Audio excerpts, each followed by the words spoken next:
اللہ اللہ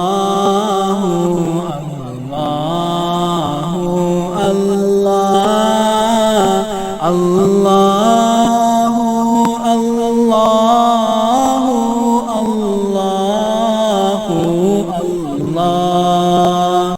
اسی لیے اللہ پاک جل شانہ نے فرما دیا او لوگوں وَلَا تَقُولُوا لِمَن يُقْتَلُ فِي سَبِيلِ اللَّهِ أَمْوَاتٌ۔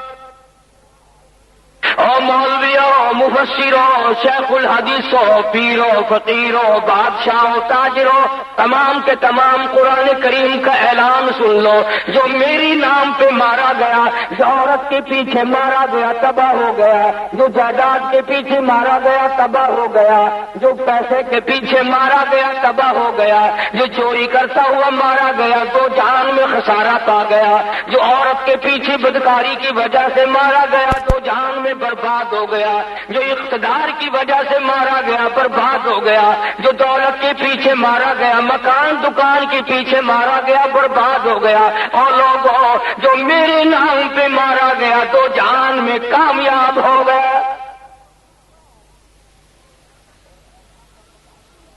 اور ایسا کامیاب ہوا کہ اس کی اتنی عظمت بن گئی، اتنا اکرام بن گیا۔ اللہ فرماتے ہیں جس طریقے سے بھی کوئی مرے آخر مردہ کہو گے، بخار سے مرے، نمونیے سے مرے، ہیضے سے مرے، کپے دق سے مرے، کسی حال میں بھی مرے آخر مردہ ہے۔ لیکن فرمایا لوگوں تو میرے نام پہ مرا ہے، تمہیں اجازت نہیں کہ تم اسے مردہ کہو۔ یہ اتنی شان پا گیا، اتنا اکرام پا گیا، اتنی عظمت پا گیا کہ اب تم اس کو مردہ نہیں کہہ سکتے۔ بل احیا، خدا کہتا وہ زندہ ہے، ایسا زندہ ہے کہ موت نہیں آئے گی۔ ولکن لا تشعرون، تم ان کی زندگی کو نہیں سمجھ سکتے۔ الہ العالمین جب قبر میں دفن کیا، کفن پہنایا، نماز جنازہ ہم نے ہوتی دیکھی، ہم نے سب کچھ ہوتے دیکھا، پھر مردہ کیوں نہ کہے؟ فرمایا وَلَا تَحْسَبَنَّ الَّذِينَ قُتِلُوا فِي سَبِيلِ اللَّهِ أَمْوَاتًا۔ چلو ہم زبان سے نہیں کہیں گے، دل سے تو آخر ہم ان کو مردہ جانیں گے، وہ ہیں بھی مردہ۔ قرآن کہتا نہیں نہیں، تمہیں دل سے سوچنے کی بھی یہ اجازت نہیں کہ وہ مردہ ہے۔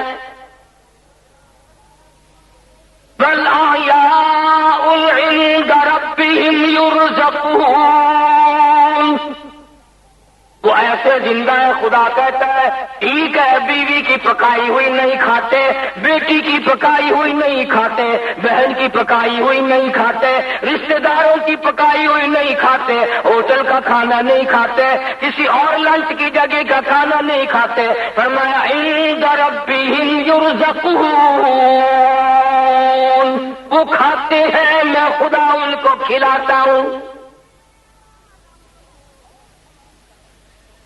اور سوال کرو، الہ العالمین کھانا تو قید میں بھی ملتا ہے، جیل خانے میں بھی ملتا ہے، اس طرح سے تو ان کا حال نہیں بنا ہوا۔ فرمایا نہیں نہیں، فریحین، وہ کھانے میں، پینے میں، رہنے میں بڑے خوش ہیں۔ بما آتاہم اللہ من فضله ويستبشرون بالذين لم يلحقوا بهم من خلفهم ألا خوف عليهم ولا هم يحزنون۔ وہ اللہ میاں سے التجا کرتے ہیں، الہ العالمین یہ ہماری موت، یہ ہمارا آرام، یہ ہماری آسائش، یہ ہماری راحت، یہ ہماری فرحت، یہ جو ہمیں یہاں موت ملی ہوئی ہے، ہمارے پچھلوں کو بھی بتا دے وہ چارپائی کی موت سے بچ کر شہادت کی موت مرے۔ انہیں بتا، انہیں اطلاع کر ہماری موت کی۔ ہم بڑے سکون سے ہیں، ہم بڑے راحت سے ہیں۔ چنانچہ یہی وجہ ہے کہ محمد عربی صلی اللہ علیہ وسلم کے صحابہ کرام خوشی خوشی جبرن نہیں، جان دینے کے لیے دعائیں مانگا کرتے تھے۔ مدینے پاک میں ایک جنگ کا اعلان ہوا، اللہ پاک سب کو زیارت نصیب فرمائے۔ جنگ کا اعلان ہوا اور جنگ بھی بڑا عظیم کہ 6 لاکھ فوج آئی کافروں کی مدینے پہ حملہ کرنے کے لیے، مقابلے کے لیے جانا ہے۔ تو یہ نہیں کہ پولیس گھروں سے پکڑ پکڑ کے لائی ہو لوگوں کو، چلو تمہیں جانا پڑے گا، تلاش کرنا پڑا ہو۔ خدا کی قسم، نگاہ نبوت نے ان کو ایسا رنگا، باپ بیٹا لڑ رہے ہیں مدینے میں، باپ کہتا میں جاؤں گا، بیٹا کہتا ہے میں جاؤں گا۔ اعلان یہ تھا کہ گھر سے ایک آدمی نکلے۔ آخرکار باپ بیٹے نے قرعہ اندازی کی کہ جس کا کوڑا نکلے وہ جائے۔ بیٹے کے نام نکل آیا، بوڑھا باپ بیٹھ کے رونے لگا، بیٹے کو کہنے لگا اللہ واسطہ اپنا نمبر مجھے دے دے، تو ابھی جوان ہے، تجھے پھر کبھی موقع مل جائے گا، میں بوڑھا ہوں، مجھے شہادت کی موت پانے دے۔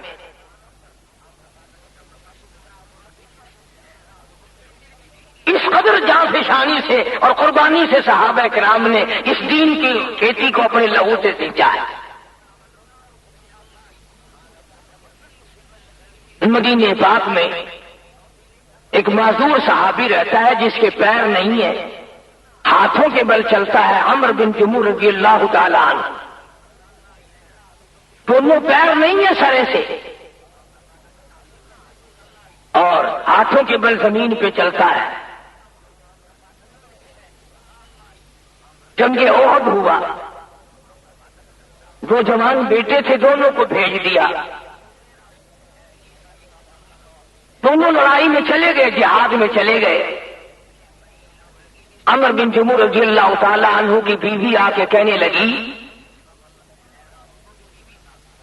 کمال ہے، میں مدینے کی عورتوں میں بیٹھنے کے قابل نہ رہی، مجھے شرم آ رہی ہے مدینے کی عورتوں میں بیٹھتے ہوئے۔ خامد نے پوچھا کیوں، کیا ہوا؟ کہنے لگی سب کے خامد جہاد میں، جنگ میں، لڑائی میں چلے گئے، میرا خامد گھر میں بیٹھا ہے، سب اللہ کے نام پہ جان دینے کے لیے چلے گئے، تو یہیں بیٹھا ہے۔ میری آنکھ جھک گئی مدینے کی عورتوں کے سامنے، میں شرمندہ ہو گئی۔ عمر بن جموح رضی اللہ تعالیٰ عنہ معذور صحابی کہنے لگا اللہ والی تیری آنکھیں تو ہیں، دیکھ تو صحیح، حملہ کرنے کے قابل نہیں، حملہ روکنے کے قابل نہیں، ہتھیار چلانے کے قابل نہیں، معذور ہوں، پیر نہیں ہے۔ اس زمانے کی عورتوں کے بھی کیا دماغ تھے، کیا عقل تھی، اور کہنے لگی حملہ کرنا یا حملہ روکنا شرط نہیں، اور جھنڈا نبی کا ہو اس جھنڈے کے نیچے جا کے کھڑا ہونا شرط ہے۔ ہم نے ٹھیکہ اٹھایا کامیابی حاصل کرنے کا، یہ کافروں کو قتل کرنے کا ہم نے کو ٹھیکہ لیا۔ عمر بن جموح رضی اللہ تعالیٰ عنہ صحابی نے کہا اللہ والی اپنے 2 بیٹے تو گئے ہوئے ہیں، وہ یہ تو نہیں کہ ہمارا گھر محروم ہو۔ عورت ذات ہو کر کہنے لگی خدا کی قسم جب تیرے بیٹے جنت میں جائیں گے ہرگز نہیں کہیں گے ہماری جگہ ہمارے باپ کو بھیج دیں۔ جب بیٹے جنت میں جائیں گے تو وہ باپ کا نام نہیں لیں گے کہ ہم نہیں جاتے ہمارے باپ کو بھیج دو۔ ان کا اپنا کردار ہے، تو یہاں کیوں بیٹھا ہے؟ وہ کہنے لگا میری عقل نہیں کام کرتی، میں وہاں جا کے کروں گا کیا؟ انہیں کرنے ورنے کی شرط نہیں، کیا اللہ کا نام لے کے نکل جاؤ اللہ کے نام پر۔ بس غیرت کھائی ہے عمر بن جموح رضی اللہ تعالی عنہ کو، دل پہ صدمہ لگا، عورت کا میلہ لگ گیا، یہ سارے کام میرے مار کے تو کراتی ہیں، تانا دے دیا ہے، جوان بنا پھرتا ہے، چنا بنا پھرتا ہے، مرد بنا پھرتا ہے، میرا مارا سے کام ہویا۔ عمر بن جموح رضی اللہ تعالیٰ عنہ نے اللہ کے حضور میں جھولی پھیلا دیا، میرے مولا میری گھر والی مجھے تانا دے رہی ہے، مجھ پہ تنز کر رہی ہے، تو جانتا ہے میرے پیر نہیں، معذور ہوں، غریب ہوں، محتاج ہوں، میں حملہ کرنے کے قابل نہیں، میں حملہ روکنے کے قابل نہیں، میں لڑائی میں کچھ کام کرنے کے قابل نہیں، تیرے نام پہ نکلتا ہوں، اور مولا تیرا خزانہ بڑا وسیع ہے، جہاں بڑے بڑے بہادروں کو قبول کرے گا، جہاں بڑے بڑے جرت والوں کو قبول کرے گا، جہاں بڑے بڑے شجاع لوگوں کو قبول کرے گا، جہاں بڑے بڑے جوانوں کی جان کا نذرانہ قبول کرے گا، مولا وہاں میں محتاج کی۔ وہ تو مذاق میں لگے رہے۔ عمر بن جمح رضی اللہ تعالیٰ عنہ نے آگے بڑھ کر اللہ کا نام لے کر نیچے بیٹھے بیٹھے 7 کافروں کی ٹانگیں کاٹ دی۔ 7 کافروں کی ٹانگیں کاٹ دی عمر بن جمح رضی اللہ تعالیٰ عنہ نے۔ اور جب رگڑا لگا نا کافروں کو، کہنے لگے ارے تم تو اس کو لنگڑا کہتے تھے، اس نے تو تباہی پھیر دی۔ ایک آدمی محتاج ہو کر 7 کا ستیہ ناش کر دیا اس نے تو۔ سارے کافر آگے بڑھے اور ایک بہت بڑا مجمع عمر بن جمح رضی اللہ تعالیٰ عنہ پہ ٹوٹ پڑا، 3 ٹکڑے کر دیے۔ عمر بن جمح رضی اللہ تعالیٰ عنہ کے 3 ٹکڑے کر دیے گئے۔ اور جب جنگ ختم ہوا، لڑائی ختم ہوئی، بیٹوں نے باپ کی لاش کو پہچانا اور ڈاچی اونٹنی پہ رکھ کر مدینے کی طرف لانا چاہتے ہیں کہ جنت البقیع میں دفن کریں گے۔ بیان ہے صحابہ کا کہ وہ جو ڈاچی تھی، اونٹنی تھی جس پہ لاش رکھی عمر بن جمح رضی اللہ تعالیٰ عنہ کی، وہ دائیں چلتی ہے، بائیں چلتی ہے، پیچھے کو ہٹتی ہے، ڈنڈے مارتے ہیں، بیٹھ جاتی ہے، مدینے کی طرف قدم نہیں اٹھاتی، مدینے پاک کی طرف نہیں چلتی۔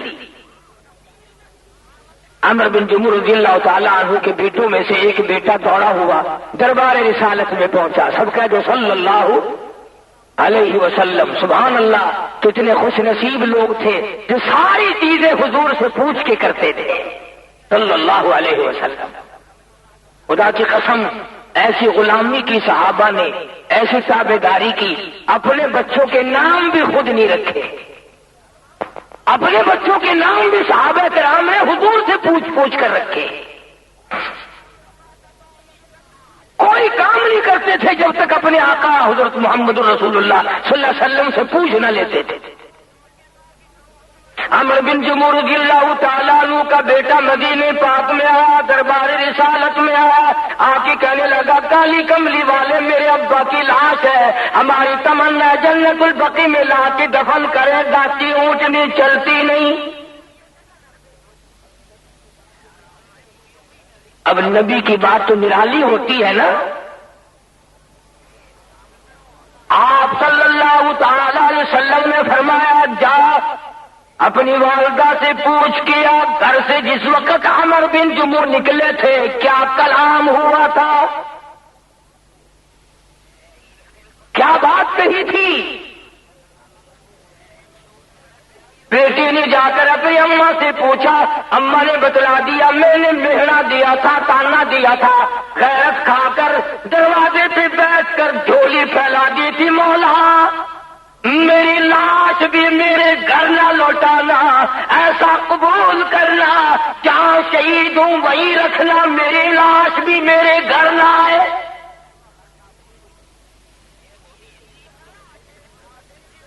بیٹے نے جا کر حضور کریم صلی اللہ علیہ وسلم کو بتایا کہ جی یہ دعا مانگی تھی، فرمایا اللہ نے قبول کر لی، تم بھی اگر لے کے چلو گے پھر بھی نہیں چل سکو گے، وہیں دفن کرو۔ عرض کرنے کا مقصد یہ کہ یہ لوگ اس بات کے متلاشی تھے، جستجو میں رہتے تھے کہ کم موقع ملے میری گردن ہو اور تیرا حکم ہو۔ ہم تو خدا کے حکم کے سامنے معمولی مرضی بھی چھوڑنے کو تیار نہیں۔ شیطان کہتا ہے کہ نماز پڑھ کے کیا ملے گا، خدا کہتا ہے نماز نہیں پڑھے گا تو جہنم کے انگارے ملیں گے۔ اب شیطان کی مانی رحمان کی ٹکرا دی، شیطان کہتا ہے جھوٹ بولو گے تو اتنی کمائی ہو جائے گی، رحمان کہتا ہے سچ بولو گے تو میں اس تھوڑے میں برکت ڈال دوں گا۔ شیطان کہتا ہے فنکاری کرو گے تو بڑا دولت مند بن جائے گا، رحمان کہتا ہے اگر تھوڑے پہ صبر کرے گا اور حلال مانگے گا، حلال کھائے گا، میں تیری موت سے لے کر قبر اور حشر تک سارے نظام میں برکت ڈال دوں گا۔ چنانچہ یہ ایسے لوگ تھے، سیدنا حنظلہ رضی اللہ تعالی عنہ صحابی ہے، نوجوان ہے، شادی ہوئی، پہلی رات ہے، دلہا دلہن گھوٹ کمار پہلی رات سوتے ہوئے نہیں، پہلی رات سوئے ہیں، عمر بھر کی تمنائیں پوری ہوئی، عمر بھر کی حسرتیں ہیں، آرزویں ہیں، جوانی ہے، شباب ہے، حسن ہے، جمال ہے، میاں بیوی ایک جگہ سوئے ہوئے، ادھر سے مسجد نبوی پہ کسی نے کھڑے ہو کر اعلان کر دیا انفروا فی سبیل اللہ، نکلو اللہ کے نام پہ، آؤ میدان جہاد میں۔ کفر نے اسلام کو للکارا ہے، مسلمانوں آؤ اسلام کا ساتھ دو، کفر کو مٹاؤ۔ تؤمنون باللہ ورسولہ وتجاہدون فی سبیل اللہ، آؤ اللہ کے راستے میں آؤ، اپنا سب کچھ لٹاؤ، جان بھی، دین میرا ہو، حکم میرا ہو، گردن تیری ہو۔ سیدنا حنظلہ رضی اللہ تعالی عنہ اٹھے ہیں، اپنی بیگم بیوی کے پاس سے اٹھے ہیں، وہ بھی ساتھ ساتھ اٹھ گئی، سامنے کھڑی ہے، یوں خاموش نگاہوں سے حضرت حنظلہ اس کی طرف دیکھ رہے ہیں، گھر والی کے چہرے کو دیکھ رہے ہیں، اس کے چہرے پہ کیا آثار ہے؟ بولے تو ہے نہیں، آخر وہ بھی تو صحابیہ تھی، تو میرے تیرے جیسا کلمہ تو نہیں پڑھتی تھی، زبان پہ کلمہ پیٹ میں پاپ، زبان پہ کلمہ پیٹ میں حرام، زبان پہ کلمہ آنکھوں میں حرام، زبان پہ کلمہ کپڑا اوپر حرام کا، کمائی حرام کی، رات دن ارادے بدماشی کے، حرام خوری کے۔ سیدنا حنظلہ رضی اللہ تعالیٰ عنہ کی گھر والی کہنے لگی او حنظلہ، جو کچھ خاموش نگاہوں سے کہنا چاہتے ہو میں تاڑ گئی ہوں، میں جان گئی ہوں، میں سمجھ گئی ہوں۔ حنظلہ نے پوچھا تو کیا سمجھی ہے؟ کہنے لگی میں یہ سمجھ گئی، جہاد میں جانے کے لیے کھڑے ہو، اللہ کے نام پہ جان دینے کے لیے تیار کھڑے ہو اور انتظار کر رہے ہو مجھے خدا حافظ کہنے کا، میرا چہرہ اس لیے تاڑ رہے ہو، میں کب روؤں گی، کب سسکیاں بھروں گی، کب ہسکیاں لوں گی۔ او حنظلہ، جس نبی کا تو کلمہ پڑھتا ہے میں بھی اسی نبی کا کلمہ پڑھتی ہوں، یاد رکھو میری طرف سے میں تمہیں خود خدا حافظ کہتی ہوں، جاؤ میدان جہاد میں چلے جاؤ اور یاد رکھنا واپس آنے کی کوشش نہ کرنا۔